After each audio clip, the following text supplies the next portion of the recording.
We continue our Anchored series, and it falls my happy lot to sort of continue leading us through the Old Testament to understand the flow of Old Testament history.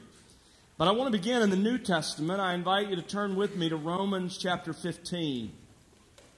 Romans 15. I just want to remind you that as we walk our way this evening and in the following weeks through the history of the Old Testament, there is a reason for each of us. There's benefit for each of us. Romans 15, verse 4. Paul writes, whatever was written in earlier times, he's talking about the Old Testament, the Hebrew Scriptures, was written for our instruction, so that through perseverance and the encouragement of the Scriptures, we might have hope. Tonight, as we walk our way through the history of the Old Testament, I will bring out some of those connections, some of the instruction that's there for us.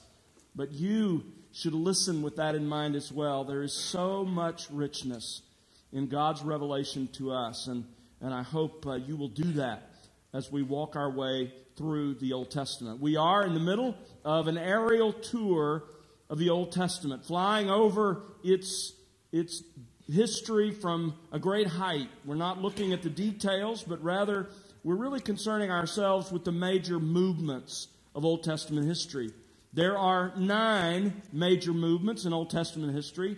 So far, we have only considered the first 4, the period of universal dealings in the first 11 chapters of Genesis. The patriarchal period, the rest of Genesis, beginning in Genesis 12 and running through the end of the book. Slavery in Egypt, a large portion of Israel's history, but only one chapter, Exodus 1, describes it. The Exodus under Moses, and that's the rest of the Pentateuch, basically Exodus 2 through the end of Deuteronomy. That's where we have come so far, the Exodus and the wilderness wanderings. And tonight we come to the 5th major movement of Old Testament history.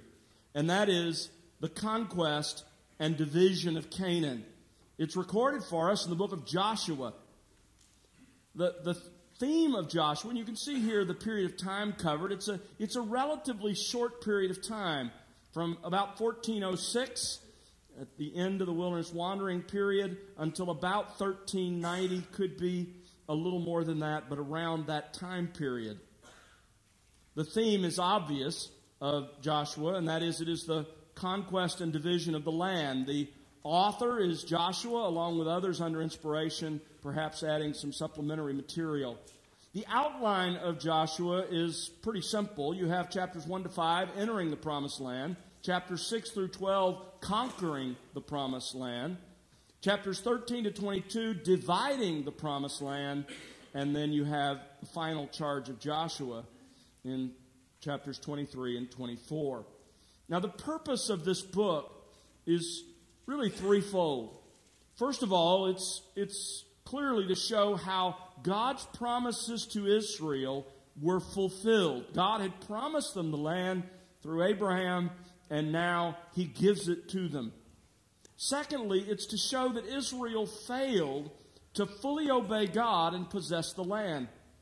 This is revealed to us in the book of Joshua. And ultimately, the book of Joshua, back to Romans 15, we just read together, serves a spiritual lesson as well. You know, when I was growing up, there was a hymn that likened crossing Jordan into the promised land, crossing into heaven. On Jordan's stormy banks I stand and cast a wishful eye. It was all about going to heaven. The promised land doesn't compare to heaven. It compares to something entirely different.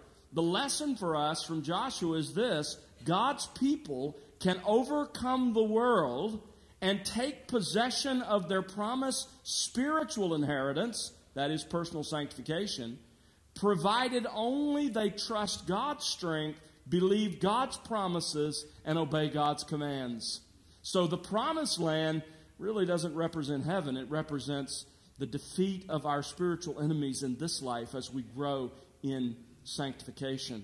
And there's really a series of powerful lessons in this book about that very thing.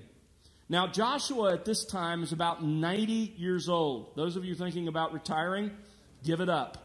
Joshua's 90, and God commands him to lead Israel into the land of promise. Joshua's mission is really twofold. Destroy the Canaanites, first of all. He was to destroy the armies of the various Canaanite alliances, and that would prevent each of the cities from defending itself. Ultimately, though, it was to exterminate the Canaanite peoples. A lot of people struggle with God's command to Israel to go into the land of Canaan and to destroy everything and everyone. I love the way Doug Bookman, who's been here at this church, puts it. He says this: Yahweh was removing a cancerous growth from the human race, and the nation of Israel was simply the scalpel in the hand of God. That's exactly what the Canaanite destruction was all about. We will see some of what they were involved in just a few minutes, and you can understand more why this was a command that God gave to Joshua. Secondly, Joshua was to conquer the peoples there, conquer the land, divide the land among the 12 tribes, and then they were to settle down and dwell in the land. And Joshua was very successful. In 7 years of conquest, the Canaanite armies were destroyed. The ability of the population to defend itself was broken, and the land was left ready for the 12 tribes to begin to take completely and fully for themselves. Joshua then challenges the people to possess their land, and he divides it among the tribes. This is how it was divided. Now, just to remind you, there were obviously 12 tribes. When you look at how it was divided, it looks like this. Because of a sin in the days of the patriarchs, Simeon was only given cities in Judah. He wasn't given his own portion of land. In addition, Levi was given no portion, but because of his faithfulness in the time of Moses, he was the priestly tribe and was given 48 Levitical cities that were spread throughout the land. So you don't see a section for Levi here because there were 48 Levitical cities spread across the country. Dan, the tribe of Dan, was originally given, over near the seacoast and the area of the Philistines. But Dan refused to drive out the Philistines, so they eventually moved to the far north and took an area in the far north as their portion. Joseph got a double portion, and therefore his two sons, Ephraim and Manasseh, get portions of the land. So when you see no Joseph, but you see Ephraim and Manasseh, understand that those are his two sons, and they get a double portion, or he got a double portion. They each get a portion of the land. Now, Reuben, Gad, and half of Manasseh, you can see if you look to the right of this chart, on the east side of the Jordan Rift Valley, they settled in what's called the Transjordan. That is across the Jordan on what would be toward the desert, away from the Mediterranean. So that was the dispersion of the land, and you can see the others here. Obviously, Judah gets a prime spot. Tragically, the 12 tribes, having been given their portion of land, miserably failed to do what God had called them to do, and that was to completely drive out the Canaanites. As a result, when Joshua died, we read these tragic words. In fact, look at them. Joshua 24, turn there. Joshua 24 and verse 31. Israel served the Lord, served Yahweh, all the days of Joshua and all the days of the elders who survived Joshua, and had known all the deeds of the Lord which he had done for Israel. That's a tragic verse, isn't it? A tragic verse because In one generation, the people depart from the Lord. Understand this. Joshua dies in the latter part of the 1300s, 1390, maybe a little less than that, somewhere in that ballpark. By 1350 BC, before 1350 BC, Israel had turned from her God and entered the darkest period in her history in one generation. That's a reminder to us. We don't have control over the beliefs of our children, but it's a reminder to us that we bear a heavy responsibility to pass the faith down as much as lies within our power. Because in one generation, it all changed, and they entered the darkest period of Old Testament history. And that brings us to the sixth major movement in Old Testament history, the period of the Judges. This period is described in two books, Judges and Ruth, which happened during that time period. Now, what marks the period of the Judges is this. Primarily, there was no national leader and there was no central government. Instead, each tribe formed its own government, and they were often at war with each other. The characteristic of this period is described in Judges 17:6, the most famous verse, and it's repeated several times in the book of Judges. It says this: "In those days there was no king in Israel, no central government, no national ruler, and every man did what was right in his own eyes." There was widespread apostasy, widespread degeneracy, which brought a cycle of God's judgment and chastening on the nation. Now, the purpose of the book of Judges is to do really two things. First of all, to survey Israel's history from the death of Joshua to the days of Samuel. And secondly, to serve as an apologetic to Israel of her need for a national ruler or leader, in other words, a king. This book gives you all the evidence you need to say God's people needed a central government and they needed a strong leader. And this was true before the Judges. Moses and Joshua were national leaders. And after the Judges, you have the kings. But the period of the Judges is the darkest period of time. Now, understand who the judges were. We use that term judges, and in one sense, they did adjudicate. They did hear and make sure to judge the cases that came up in Israel. But really, they were local leaders, often military leaders, leading a tribe or a portion of a tribe, occasionally a little more, against its marauding, invading enemies. So they're not national leaders. They're regional, local leaders who God raises up. Now, an outline of Judges would be this. There is a prologue in chapter 1 through chapter 3, verse 6, that explains the reason for the period of the Judges, exactly what unfolded. You ought to read that if you don't read anything else, because it explains exactly what happened.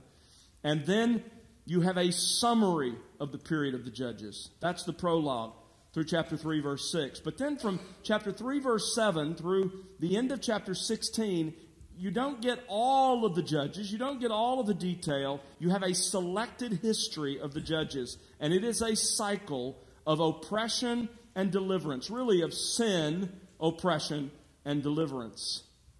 And then the book ends with some of the darkest chapters in all of the Old Testament. I've called it the epilogue.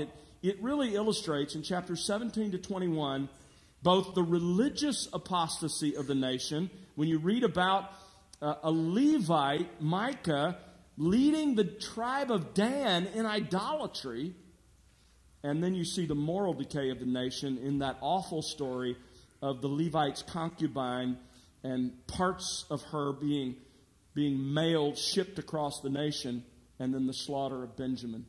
Those were dark and desperate days in the history of the nation. Now, because Israel failed to drive out and destroy the Canaanites, two tragic sins would dog her for much of her history as a nation. intermarriage with the peoples of the land. You can see that in chapter 3, verses 5 and 6. Verse 5, if you'll notice, Judges 3:5, the sons of Israel lived among the Canaanites and all of these peoples in the land. Verse 6, and they took their daughters for themselves as wives and gave their own daughters to their sons. And then here's the other part of it, and served their gods. Idolatry. Idolatry. This is what happens from this period on until after the Babylonian captivity. Now, why was this so important? What was God concerned about in wiping the land of Israel clean of the Canaanites? Well, you have to understand Canaanite religion. In the Canaanite religion, the main gods were three, and I have pictures of them here in order: El, Asherah, and Baal. Now, their worship was called Baal worship after the primary god, Baal, who was the god or lord of the storm and of the rain. In an agricultural society, the god who supposedly brings prosperity to your crops becomes the lead god, the most important god in your pantheon, and that was true with the Canaanites. Their places of worship were elaborate temples. But really, you could worship anywhere. There was no central sanctuary. Altars were usually set up on hilltops. Here is a picture from Dan. You remember that Jeroboam set up altars and high places. Those altars became what were known as high places. Here's one example, because it was up on a hill with a vista. They came to be called then the high places. When you read about that in the Old Testament, that's what we're talking about. It is on a hill, and it becomes a worship place for Baal and for false gods. And these were constantly condemned by the prophets. You can see in the center of this picture, if you look carefully, there's ironwork, kind of a steel frame, marking where they believe the altar stood. So you had an altar where sacrifices were made, and these high places were originally located on or near the summit of hills in order to be closer to the gods. That was the idea.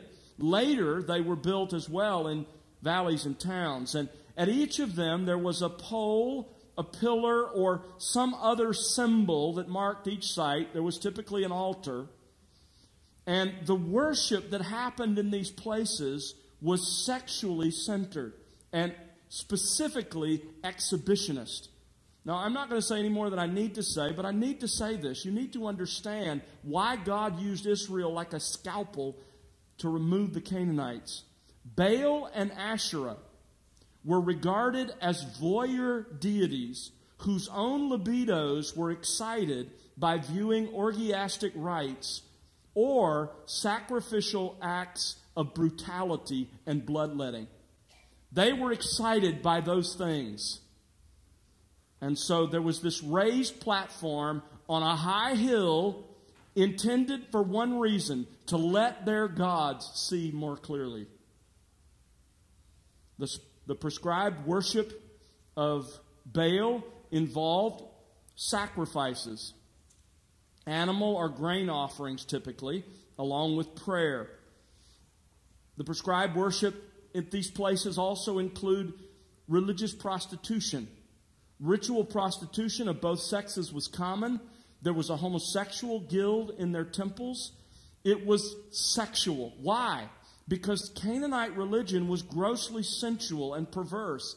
It centered in sexual activity because that's how their gods were described.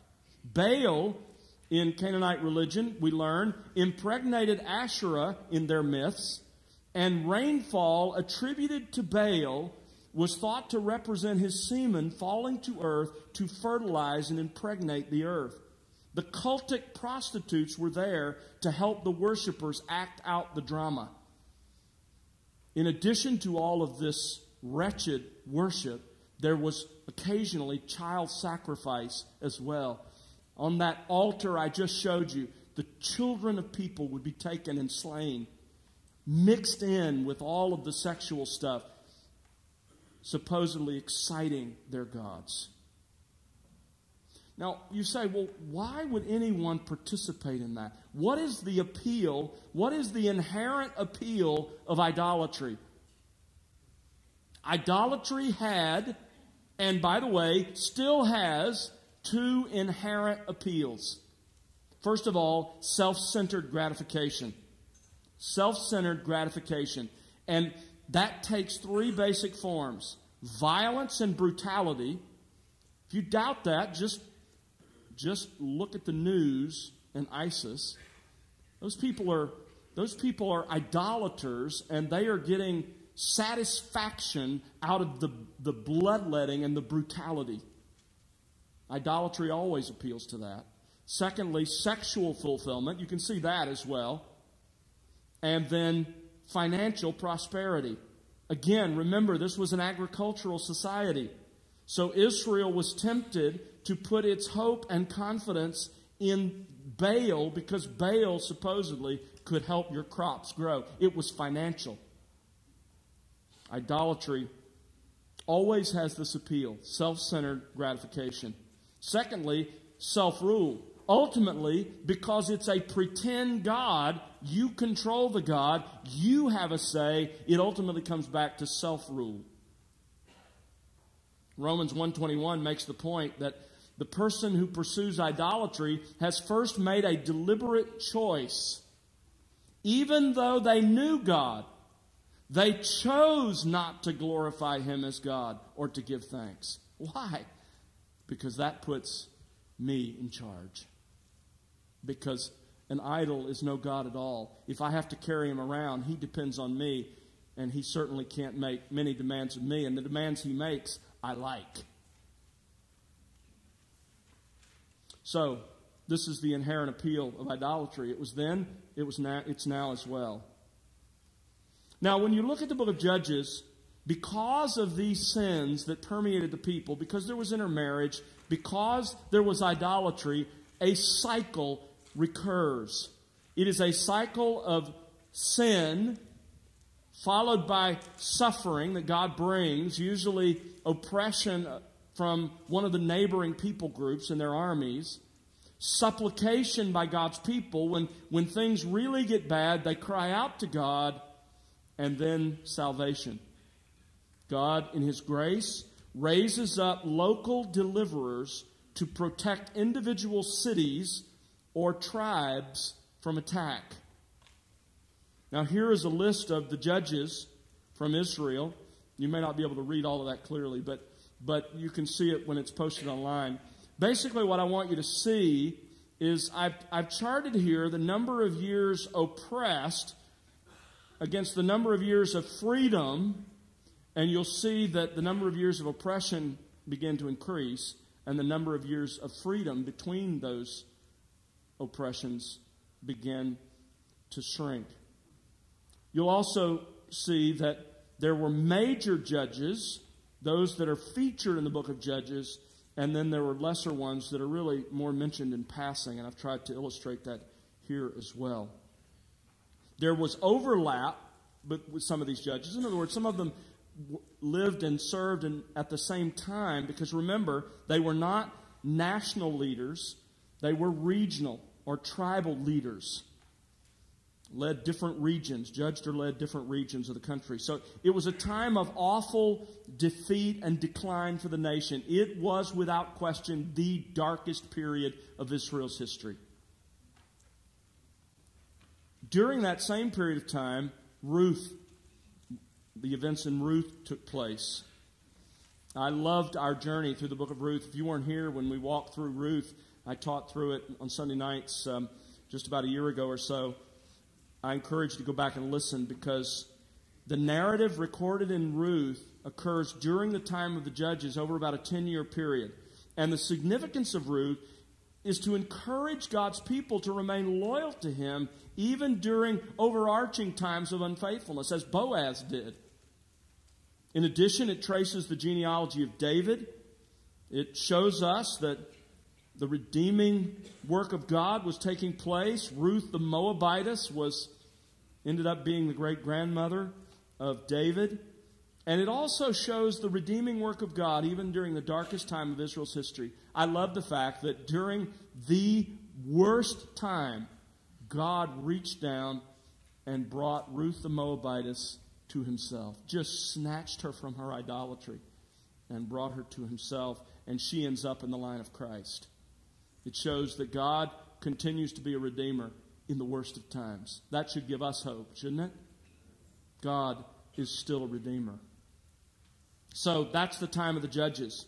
It runs from the death of Joshua in about 1390, 1380 BC until the time of Samuel. This would have been just before Saul becomes king in 1051. So it was a long, dark period. The transition to the monarchy then occurs in the first 8 chapters of 1 Samuel. We leave Judges and Ruth. We come to 1 Samuel. The first 8 chapters give us that transition from the judges to the monarchy. The reason it's a transition is because the last judge and the only national judge was a man named Samuel. And his history is recorded for us in 1 Samuel 1 to 8. Excuse me. Now, when we come to the book of 1 Samuel, it serves several purposes. Politically, it records the establishment of the monarchy. Out of that dark period of the judges, we have the monarchy. Also politically, it serves as an apologetic from Samuel, both for his contemporaries and for future generations, explaining the change in dynasties from Benjamin and Saul to David and Judah. I mean, after all, what makes a king a king? His son follows him. So why in the world did David follow Saul?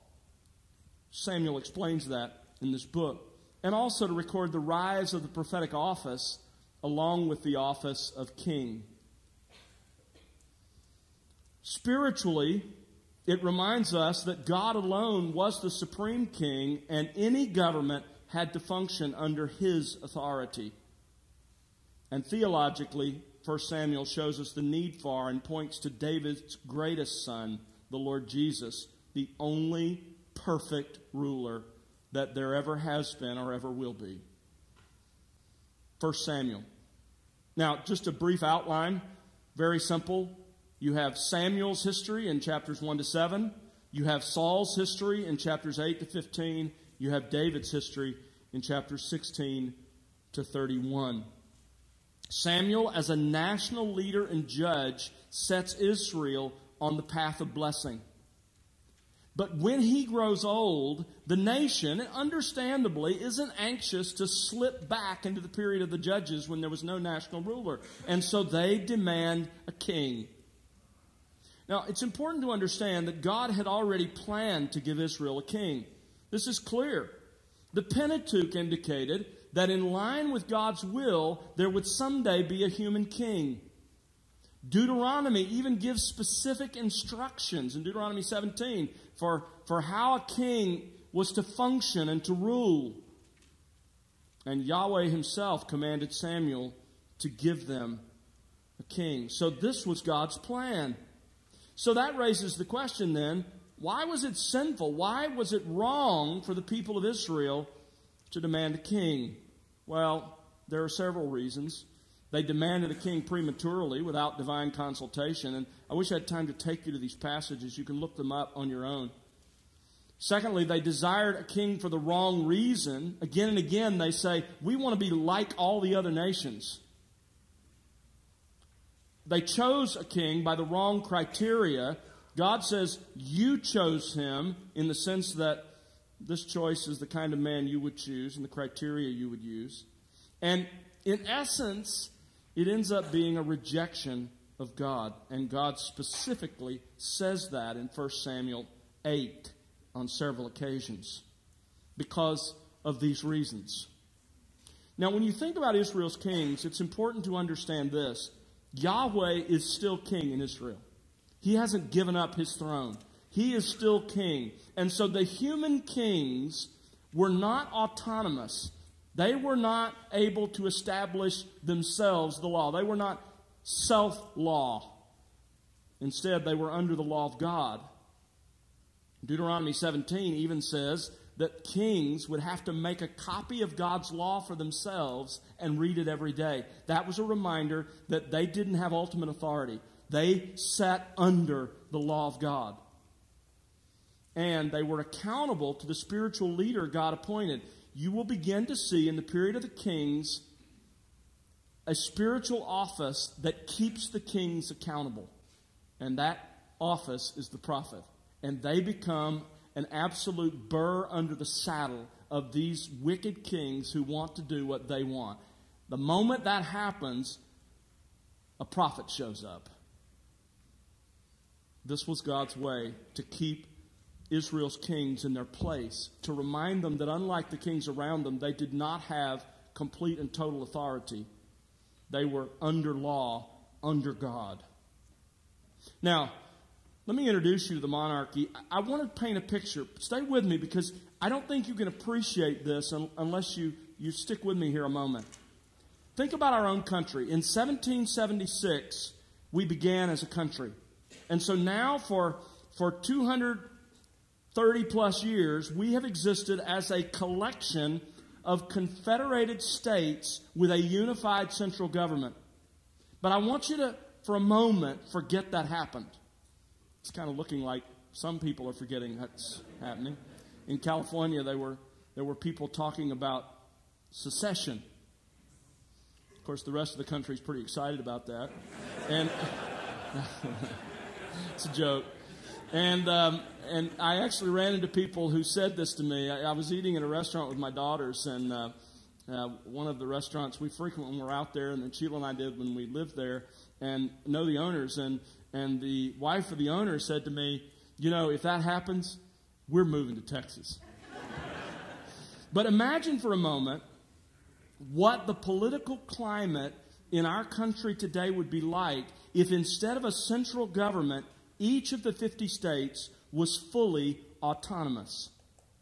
Of course, larger states would throw their weight around. They would dominate the smaller, less populated states.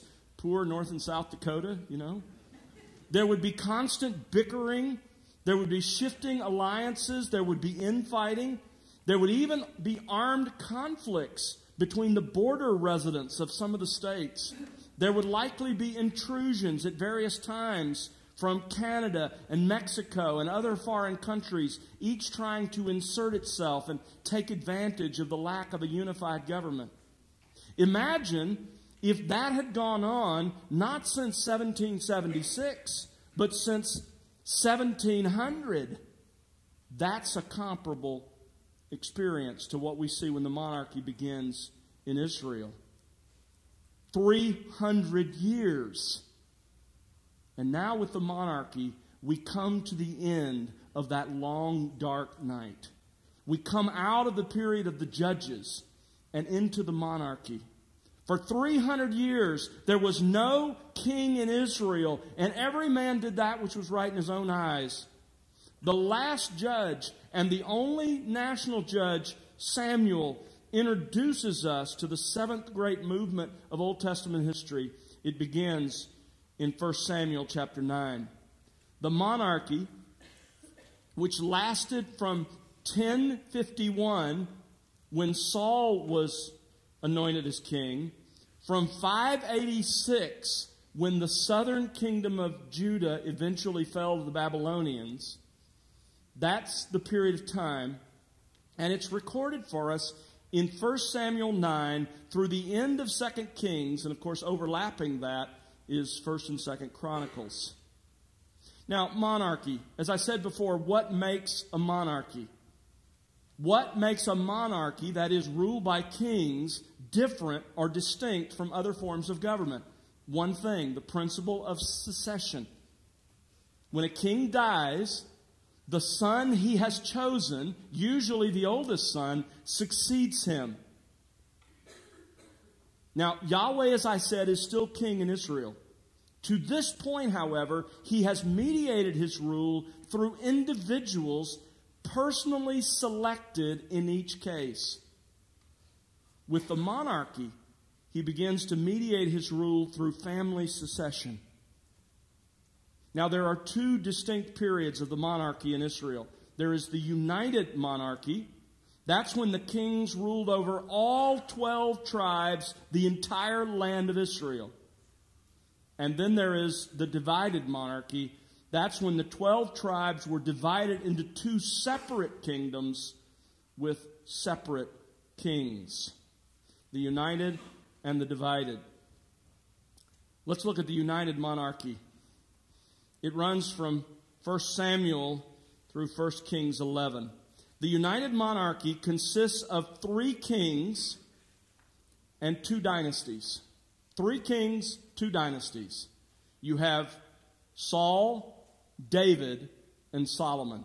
They are the only 3 kings of Israel who reigned over all 12 tribes. And the united monarchy, think about this. Think about Israel's history. The united monarchy lasted only for 120 years. And each of those 3 kings ruled for 40 years. So let's look at the united monarchy. Really the high point of Old Testament history. You have, first of all, Saul. He was anointed in the year 1051 BC, and he reigned to 1011 BC. He was from the tribe of Benjamin. He was the people's choice, so God told Samuel to make him king. And, of course, as you know, he began well. But because of 2 specific acts of rebellion and disobedience, God determined to replace Saul. Those 2 acts were in 1 Samuel 13, the sacrifice at Gilgal, when he took upon himself the role of priest, and the sparing of the Amalekites, where he had been ordered to exterminate them, and he spared the king and he spared the animals in 1 Samuel 15. As a result of that, Samuel abandoned Saul, and God rejected Saul's house, that is his dynasty, in favor of a man after God's own heart. Here's the text that sort of gives us clarity to what's going on in this period of time. 1 Samuel 13, verse 13. Samuel said to Saul, "You have acted foolishly. You have not kept the commandment of the Lord your God, which he commanded you. For now the Lord would have established your kingdom over Israel forever. But now your kingdom shall not endure. Yahweh has sought out for himself a man after his own heart, and the Lord has appointed him as ruler over his people, because you have not kept what the Lord commanded you." That's a powerful statement of the importance of obedience to our God, isn't it? And of course, Samuel also told Saul, the Lord has more delight in obedience than he does in sacrifice and burnt offering. A wonderful reminder to us.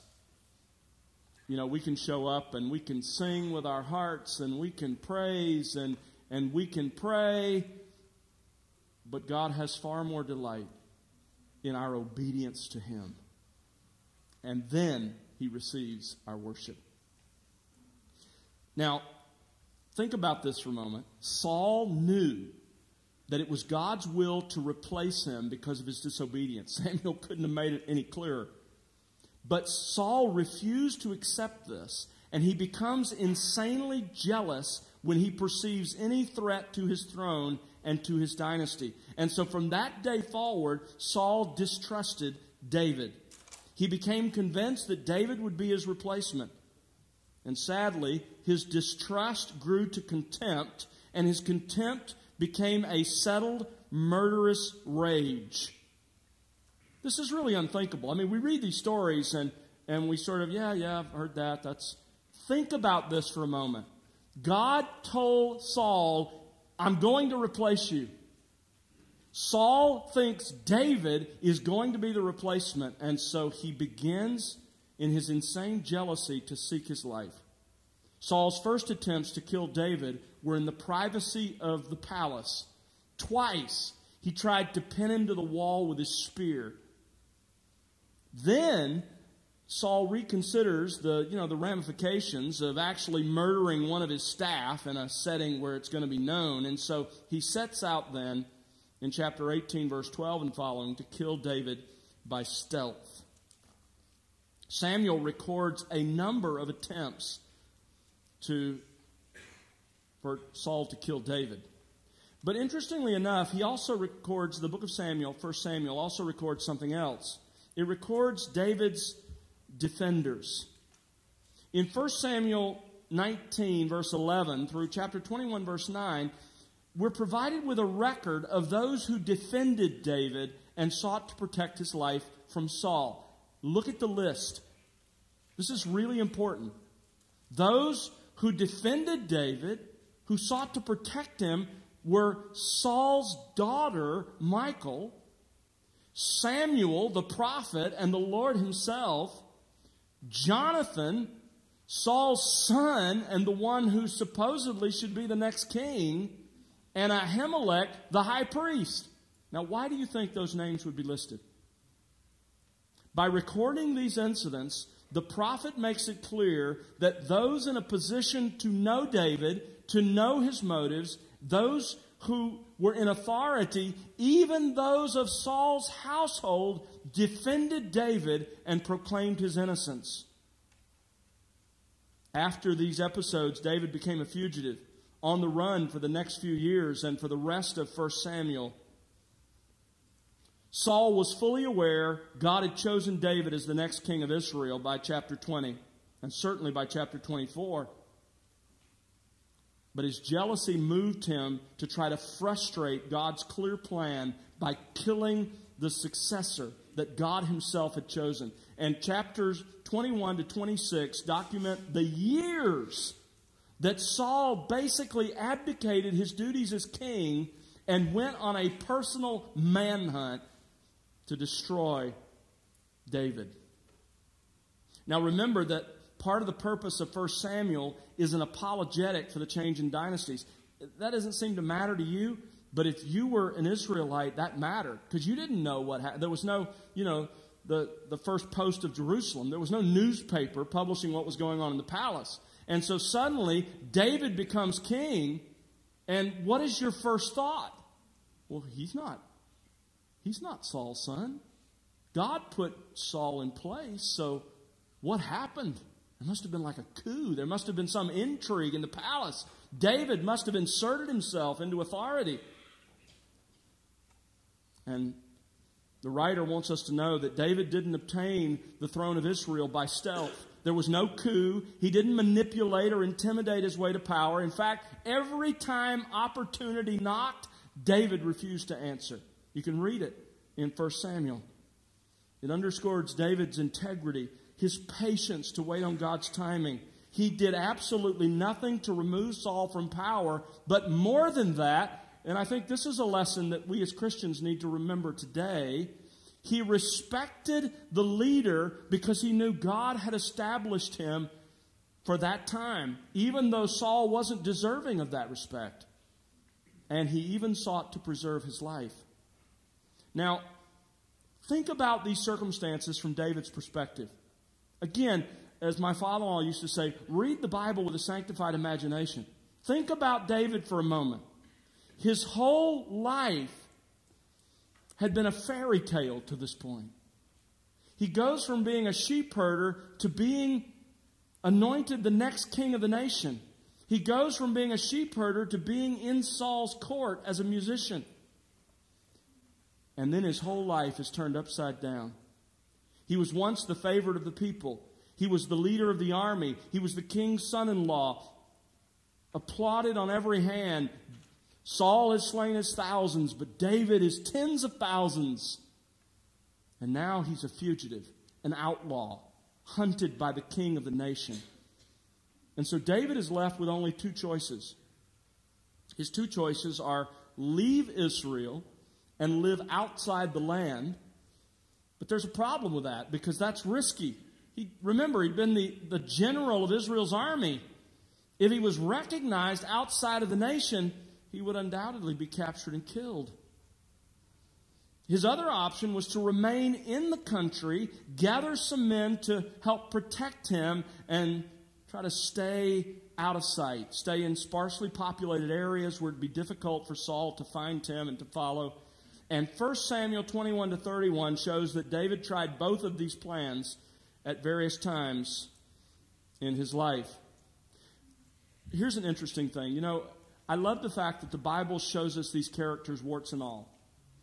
Because David, what motivated David, especially when he left the country and went outside to its enemies, what motivated him was a lack of confidence in God. You say, can I prove that? I can. Because in 1 Samuel 27:1, we find David talking to himself. And it's recorded for us. And here's what he said. This is 1 Samuel 27:1. Now I will perish one day by the hand of Saul. David feared he wouldn't continue to successfully escape Saul's attempts on his life. So, he goes on to say, verse 1, there is nothing better for me than to escape into the land of the Philistines. Saul then will despair of searching for me anymore in all the territory of Israel, and I will escape from his hand. Now you tell me, is that true? Is the first part of verse 1 true? I will perish one day by the hand of Saul? No, it's not true. It's not true because God had promised David through his prophet he would be the next king of the nation. So we see David, this great figure that we all love and admire and respect, wavering in his confidence in the promises of God. Samuel in chapter 16 had told him he'd be Israel's next king. In chapter 23, Jonathan, for goodness sakes, had told him he'd be the next king. And in chapter 24, Saul told him he'd be the next king. But David struggles to believe God. But you know, God is so good and gracious, and this is what I want to encourage you with. God is so good and gracious that even though David, out of a lack of faith, goes to the land of Israel's enemies, God does something remarkable. He not only preserves David, but he prospers him. And even more remarkable, God uses his time, think about this now, God uses David's time outside the country to accomplish two other amazing things. He defeats the enemies of Israel, and support grows for David in Israel. Only God can do that. Now that brings us to David as king. David as king. He reigned from 1011 to 971 BC when he died, and Solomon, his son, took over. Obviously, he's from the tribe of Judah. He united the nation, made Jerusalem the capital, and God made a covenant with him in which he promised never to do to David and to his dynasty what he had done to Saul's. He would never remove a king from the throne of David. That is, David would always have one of his descendants who would rule. Therefore, Messiah must be descended from David, as is promised. Under David, Israel became the mightiest nation on the eastern Mediterranean. His life begins as king in 2 Samuel. You have, through the first 5 chapters, the middle of the first 5 chapters, you have David's difficult rise to the throne. Secondly, in the middle of chapter 5, running through chapter 9, you have David's glorious reign in Jerusalem. In chapters 10 to 20, you have David's weak and sinful latter days. And then in chapters 21 to 24, you have reflection on David's reign. I just want you to think about for a moment a timeline of David's life. I think there's a powerful lesson here for you and for me. Think about this. He was probably chosen by God to be Israel's second king and anointed by the prophet Samuel when he was about 15 years old. 1 Samuel 16. He then began serving in the court as a musician and then occasionally returning home as a shepherd to shepherd the sheep of his father. Somewhere in his late teens is when he defeated Goliath in 1 Samuel 17. It was only shortly after that that Saul began to seek his life. We don't know exactly how long that lasted, but we know Saul died when David was about 22 years of age, and I won't take you through the math to get there. But when you put all that together, for at least 3 years, and perhaps for 4 or 5 years, David fled from Saul for his life. Then, of course, Saul was killed. And while David was genuinely grieved for Saul, he returned to Israel, and he was quickly anointed as king over Judah. Wisely then, he sought through diplomacy to extend his rule over the rest of the nation, but they refused to accept him as their king. And what followed was a tragic, lengthy civil war among the people that he loved. For 7.5 years, David ruled as king, but only over one of Israel's 12 tribes. It wasn't, think about this, it wasn't until David was 30 that he finally became king of all Israel. For 15 years, he waited patiently on God. And remarkably, read it if you want, try to find it. You won't find one hint of anger or bitterness or impatience. His story is an incredible lesson for us in patience and waiting on God to act. How impatient we are. I don't know what it is you're hoping for, anticipating, praying for from God. But are you willing to wait 15 years? David was. He trusted God. He knew that God in his time would bring it to pass. Now, there are a couple of strategic events I want to point out to you. They both occur in 2 Samuel 5. Finally, in the first 5 verses of 2 Samuel 5, David becomes king over all Israel. After 7.5 years' rule in Hebron, the leaders from all the tribes and their armies gather. They come to Hebron and they formally request David to be king. And he finally, at 30 years of age, about 15 years after he was anointed to eventually be king, and all that intervened between, he becomes king. In chapter 5, verses 6 through 12, he chooses his capital city, Jerusalem. Now, why did he choose Jerusalem? Well, you can see on this slide, Jerusalem there in the center, and you can see this relief map. It's in the hill country, the central hill country, the highlands of the nation. That made it strategic for a number of reasons. It existed, the city of Jerusalem existed in the time of Abraham. Remember, in Genesis 14, we meet a mysterious character named Melchizedek, who was king of Salem. But it wasn't much to speak of. Here is a drawing. You see the black outline that goes around the outer edge. That is the city of Jerusalem in the time of Jesus. But if you'll notice the dark brown line that circles a very small portion near the bottom of the slide, that was David's original capital city. In the time of David, when he chose it, it was only about 12 acres. But it was supplied by a good spring, and it was surrounded on 3 sides by natural defenses. And so it made sense for him to choose. There are other reasons as well I don't have time to get into, but you can see it there. And so he begins then in chapter 5, verse 17, his glorious reign in Jerusalem.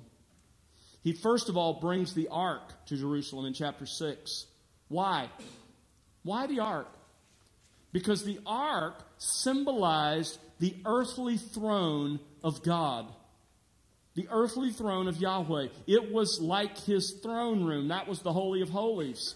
And so by bringing the ark to Jerusalem, David was making a public statement that the Lord was still the true king of the nation. And he was to rule over David and over the nation. It was a statement of his devotion to God as king. In chapter 7, God promises David an eternal dynasty.